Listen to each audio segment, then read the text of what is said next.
Hello, my name is Martha. I'm from Kenya, living in Hong Kong, and welcome to my YouTube channel. And if you like what I will talk about, you can like and subscribe. It's my first time on YouTube, and the reason why I decided to start a YouTube channel is first, as you can see, I have an injury on my finger. This channel will be talking about narcissist abuse. But before that, because I'm kind of nervous, I will tell you a little bit about my stories, about my abuse stories, before we get into details about narcissist abuse and other details, because I've taken some time to study about it. And this injury has really motivated me. My fingers are broken, as you can see. They have a fracture, and I was fitted with metal blades yesterday. And as I was seated, just today I come from the hospital to clear my bill. As I was seated somewhere, I said, it's good I go to YouTube and tell people about this kind of abuse, because I know there is many victims out there who are suffering. I have been a victim, not once, not twice, so many times. And 2 years ago, I discovered what I was going through, and I decided to start a Facebook group. But my Facebook group was mainly for Kenyan ladies. So this time round, I think I should tell the world what is really happening for those who don't know. But anyway, before I get comfortable, because I'm really nervous, I will tell you a few stories about me. So I grew up in a very dysfunctional family, and I was a bright student, but I really wanted to leave home when I finished high school. So immediately I finished high school, I left home 4 days later. I didn't know where really to go. And one day I went to, it's called a leavers party. I don't know what they call it in America. I think it's the prom, I think so, or something like that. So I went alone, and when I was there, I met one guy. That was the first guy I really conversed with, because I grew up in a very strict family. So eventually, I will go back to details about this story. For now, I need to get used to YouTube, because it's my first time here. So after I met this guy, I got pregnant a few months later. We didn't first start dating because I was very nervous, I was very young. So anyway, we started dating, and in a very short time of less than 3 months, I got pregnant. This guy was a foreigner. I was very naive. I never had a boyfriend before. But when I got pregnant, this guy told me that I had to do an abortion. So for me, I couldn't do an abortion. I was very scared. This guy was much older than me. So I was scared to go home because of the kind of background I come from. And then my parents also, my dad had run away from home. My mom was really suffering. So there is no way I could go back home to my parents to give them that extra burden. So I basically became homeless. During the day, I will be walking around, sleeping at the parks, and at the nighttime, I will go to the disco. And in the morning, I will come out, maybe hang out with a few girls I met there who are also homeless. Some will take me to their friends. We will go sleep there. In the evening, we'll go to the disco. So it continued like that. The one day, like 2 months later, I just met a guy. In my country, we call it matatu, but actually it's public transport. You can go and check on YouTube, matatu. So this guy, I was seated next to the driver. He just came, entered, and when he looked at me like this, he said, "Wow, you're very beautiful. I like you. I want you to be my wife." I was like, of course, it's shocking. So out of desperation, I was like, "Oh, really?" He said, "Yes, I want you to be my wife."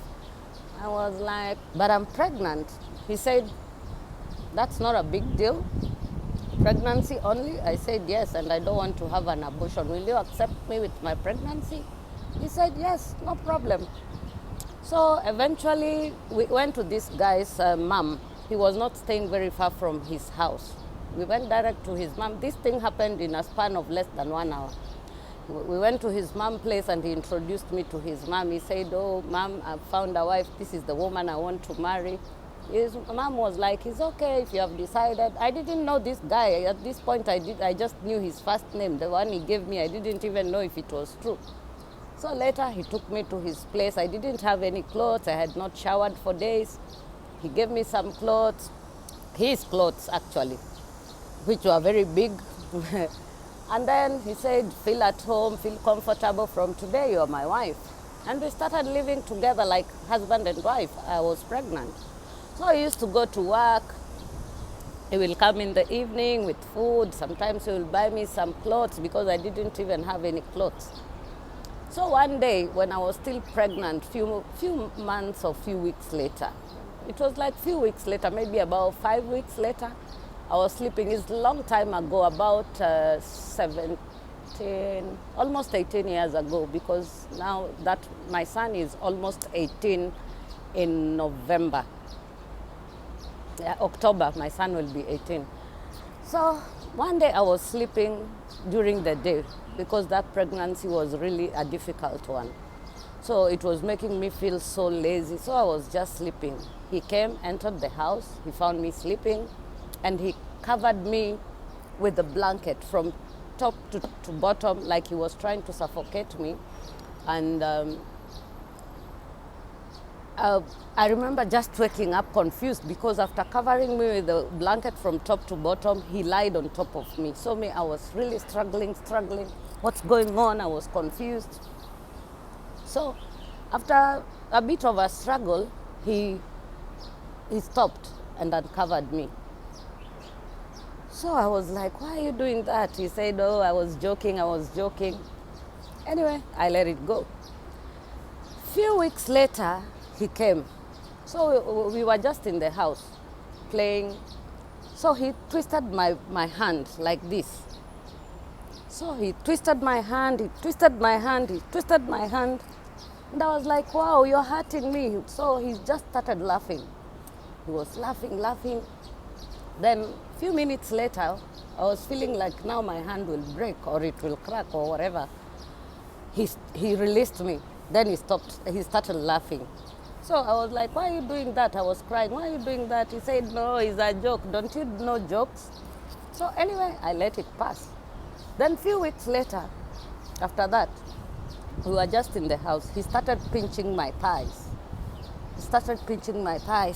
Pinching me. Remember, I'm pregnant.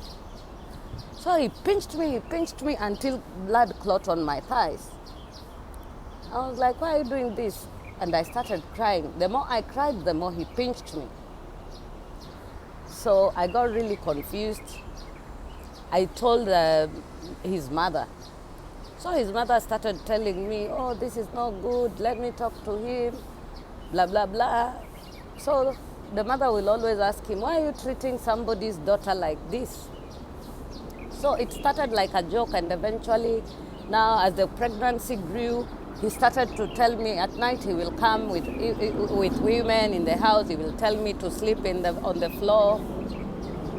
And then sometimes, so it started getting worse. So one time he came and told me to held a knife like this on my throat. He told me, Martha, do you know I can kill you and there is nowhere you will take me? Do this, remove all your clothes and go outside. So I was like, really? He said, do it or I will kill you and there is nowhere I will be taken. So I removed all my clothes. I went outside. I took the doormat. I tried to cover myself with it. It was late at night and I didn't want to wake my neighbors. I didn't know how even to wake my neighbors when I don't have any clothes. So I covered myself with the doormat. When he came and he looked through the window and he saw me covered with the doormat. So he came and grabbed the doormat from me and put it in the house and he told me to go. He was still holding the knife. So I didn't know where to go. But behind our house, there was a pit latrine because we were living somewhere. It was in the city, Nairobi, but a little bit interior, where there was a farm, a coffee farm for one pilot. So I went inside the pit latrine and I hid myself there. I slept there the whole night until morning. Without any clothes, there was urine on the floor. You can Google pit latrine for those of you who don't know what a pit latrine is. So I slept the whole night in that toilet. So in the morning, when it reached, I went outside the door. I knocked. He opened for me around 6 o'clock. He opened, he showered, he went to work. So I thought that was the end, but he didn't stop. So it became normal for him, but not every day. Sometimes he will be really nice to me. He will buy me presents. He will treat me very well. But a few days later, or a week or 2 weeks later, he had to abuse me. So sometimes he will come, he's just in the house, he will hit me. He used to really hit me on my face. So sometimes I will run away and go to his mom. So one day his mom told me, my daughter, my son will kill you. Why can't you just go home? So when I went home, I found that my parents, before I left home, my dad had run away from home. He was not home. And my mom was going through a lot. She didn't have enough money to educate my brother and my sister. So when I went to look for my mom, I found that they had moved where they were staying. They had been kicked out and they were staying at my uncle's place. So I went to my uncle's place. So when I reached there, I told my mom what I was going through. My mom was like, you see the kind of life I'm living. And anyway, you decided you want to get married. You just go back. That is how families are. And I went back to that guy. You can imagine somebody kick you out and then you take yourself back. So the abuse really graduated from here to there. So it started becoming more and more. So every time I will go to my mom's or my uncle's, I will just be given transport to go back. So it continued like that. Sometimes we'll have to call the pastor. This guy sometimes will cry if I leave and say he don't know why he's doing that to me. He don't understand. The pastors will come, pray for him. They will say, he will say he don't know why he does what he does. The pastors will also tell me that I should be submissive, that I should know how to take care of a man, that I should give him more sex, I should cook for him, I should, And I used to do all those kind of things. I was 18 years old that time. So anyway, as time progressed, I had my baby. He paid for the hospital bill. He took care of me. But that didn't stop. So when I had the baby, he refused me to breastfeed the baby. He insisted that I can only breastfeed the baby in the morning and in the evening. I cannot do it any other time. And if he found me, he had to hit me. So I could only breastfeed the baby when he was not around, or I had to hide. And if he found me by mistake, I really had to be beaten thoroughly. So we continued. A few months later, I got pregnant with his kid. Remember, the first baby was not his, but anyway, nobody knew. Nobody knew it was not his baby apart from him and me, although his family used to suspect. But I don't know if he ever told his mom, but his mom never treated me any differently. His mom was always nice to me. So the abuse continued like that. Sometimes he will chase me at night, run after me, lock himself inside the house with the baby. I'm pregnant. He will kick me out. The same continued. Anyway, to make the story short, I lived with this guy for 3 good years. He was a very active member in church. He will abuse me, be nice to me, abuse me, be nice to me. I gave birth to his baby after 9 months. So we had the 2 babies. I got a job as a security guard. he will come to harass me at my place of work. Any girls I took to look after my kids, they will leave after 2 or 3 days, and they never used to tell me why they wanted to leave. So I really suffered with my kids. And eventually, when my my firstborn kid was almost 3 years, 2 years and the lastborn was 11 months, I decided enough is enough, because I had become so skinny. People thought I had HIV. But I never used to tell anybody apart from my mom, the pastor, and his parents. But the mother and the father were separated also. His mother and his father, they were divorced or separated. They were not living together. But at one point, his father came and really had a talk with him. Many people tried to talk with him, but he never stopped. So I left when my firstborn kid was 2 years plus, and my other kid was 11 months. That was in 2015, December. So I rented my whole own place. First I went home, but I was kicked out of home after 3 months. My work was paying me very small money, the security guard job, very small money. I was earning about $48 a month. So anyway, I was like saving a little every month to rent my own place. So, but I got kicked out abruptly, because that money I was using to pay the lady who was looking after my kids, the nanny. The nanny had 2 kids, and me, I had 2 kids. And at home, when I stayed for those 3 months, I was the one who was providing everything. So sometimes I had to walk very far to go to work, more than 10 kilometers in the morning and in the evening. So when I was kicked out, I rented my own place for $5. I didn't have anything, but luckily I managed. When I rented my own place, before I rented, this guy came with his mother that we talk about it so that I can go back. I was not married with him because he had never even come home to do a formal introduction. But by the time I left, my dad had already come back home. They had rented a place with my mom, so that's where I went to live. So when he came with his mother, he really abused my father. Very big words. I don't want to mention them here. Maybe as we go on with the channel, I will tell you. So he really abused my father. After a few months, I moved. I don't remember how he knew where I was staying. So he came there. He wanted to burn my house down. So I screamed. He wanted to burn me inside the house and the children. So I screamed. When I screamed, neighbors came out from everywhere. And they wanted to beat him. Actually, they really beat him, mob justice. In Africa, they can really beat you, mob justice. So that is how that guy left me. And that was the first time I encountered, I can call him a psychopath.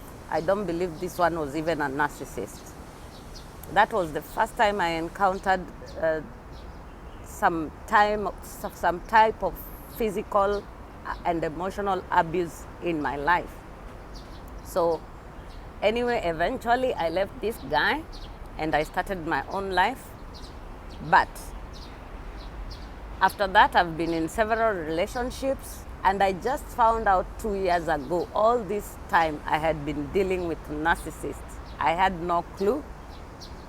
So anyway, I don't want to make this video very long. I just want to tell you that there is life after narcissist abuse. And I will make more videos to tell you how I came to know about narcissist abuse. I don't want to make this video too long, but I'm happy I survived. Now my kids are 17 and 16 years old. They are big boys now. Although they are not with me here in Hong Kong, they are in Africa. But basically, that's just small story about me, and I will tell you more. The reason why I started this channel, like I said before, is to motivate other people like me and to know that there is life after abuse. In this channel, we'll talk about the psychological aspects of narcissist abuse and the spiritual aspect of it. And I hope I can meet nice and good people here. I will continue telling you about my stories before I start teaching you about narcissist abuse and childhood trauma and the reason why we attract this kind of people, including the spiritual aspect of it. So I don't want to make this video very long, as I said. Meanwhile, you can subscribe and like and share with your friends. I will try to be consistent. I'm still very nervous. And it's nice meeting you guys. So give a like and subscribe. Thank you, and hope to talk to you soon again. Bye.